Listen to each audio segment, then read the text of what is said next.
ပြီးဆိုတာနဲ့ကျွန်တော်ပညာတက်ပြီးခံယူနိုင်ပါတယ်။ကျောင်းပညာမကုန်ခဲ့လို့စိတ်ထဲမအောင်မေပါနဲ့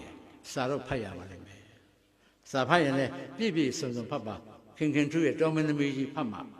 နေဝင်းမြင့်ရဲ့ရေကန်သာကြာတိုင်းအေးဖတ်မှာမဟုတ်ပါဘူး။တရင်စာတော့ဖတ်ပါမအားဘူးသိပါတယ်တောစုတန်းသားတွေ။ဂျာနယ်တော့ဖတ်ပါဖတ်ရင်တရင်တစ်ပုဒ်လုံးဖတ်ပါပြီးရင်တွေးပါအစအဆုံးလေးတော့ဖတ်နိုင်သလားဖတ်ကြစမ်းမှာစာဖတ်တဲ့လူဖွဲ့စီသွားကြတော့သိရကြည့်ပါလေတို့လိုတန်းလန်းတော့မလုပ်နဲ့မိလိန်တာမင်းကြီးမိန့်တော်မူသလိုပဲပညာဆိုတာအင်္ဂလိပ်လိုပြောရင်တော့ surgical precision လို့ခေါ်တာပေါ့သိကျွမ်းကျင်တဲ့ခွဲစိတ်ဆရာဝန်ကြီးများခွဲတဲ့အခါအပိုးအလုံးမရှိဘူးအစီပင်ကိုအစီပင်အသားပြင်ကိုအသားပြင်တိတိကျကျခွဲနိုင်တယ်surgical precision လို့ခေါ်တာပေါ့ခွဲစိတ်ဆရာဝန်ရဲ့ဓာတ်လိုပဲပညာကတိတိကျကျဖြစ်ရတယ်ဒါကိုပြောချင်တာတပိုင်းတစ်စတချို့အစဆုံးမဖတ်ဘူးကျွန်တော်တကယ်ချင်းမန္တလေးကလူလူဥလှလူလူတော်မာရဲ့သား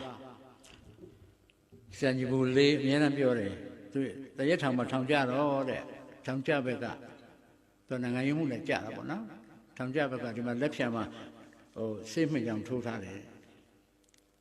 အုံခုသူရေးထားတာလေစိန်ခေါ်ရင်တိသူစဉ်းစားတယ်အမြဲလည်းတွေ့တယ်စိန်ခေါ်ရင်တိဘာလို့စိန်ခေါ်ရင်တိတရက်တော့မေးကြည့်တယ်ကမင်းနေငါလည်းမေးမယ်ဘာလို့မင်းကဒီမှာထိုးထားတာစိန်ခေါ်ရင်တိအကိုတဲ့ထိုးတော့ကစိန်ခေါ်ရင်တိမ်ပေါ်ထိလိုက်မှထိုးတာနာလို့ရထားတာလေစာဖတ်တာတော့နာလို့ရမှထားနေပေါ့စာဆုံးဖတ်ဖို့လိုပါတယ်ကောင်းပြီကျွန်တော်ဟောပြောချိန်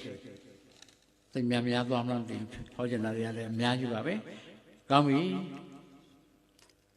အရေးကြီးတာကတော့မေတ္တာပါပဲအရေးကြီးတာကတော့ပညာပါပဲကျွန်တော်နိုင်ငံမှာခန်း6နေပြီလို့ပြောရင်ဒီနှစ်ခုဟာမနာပါနဲ့နေဝဲမြင့်ကလည်းဒီရေတော့ဒီလေးရှုဟောဒီနိုင်ငံတော်တွေကနိုင်ငံသားတယောက်ပါပဲကျွန်တော်သွားရမယ်ခရီးရှည်လွန်းလိုက်တာ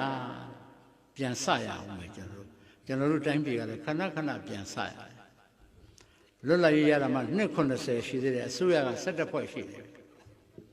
အစိုးရအထွက်တိုးခေါ်တာပေါ့ဒါကြောင့်အာမိုတို့ဩဘာတို့မဖြန်းသေးလို့ဖြန်းကြည့်တယ်များမလားမသိဘူးအစိုးရလှုပ်ရှင်တဲ့လူတွေလည်းပစိုးမချော့ရတယ်တန်လန်းနဲ့ရစ်တည်နဲ့အစိုးရဖြစ်တဲ့အမေဟိုလည်းရှေ့တိုးလို့မရဘူးတော့ကထမင်းစားနင်းထားတယ်ဒီလိုတိုင်းပြည်ဘယ်နဲ့လုံးမလို့ကြောက်เสียကြီးထားလိုက်တော့ဘယ်ရောက်သွားမှမသိဘူး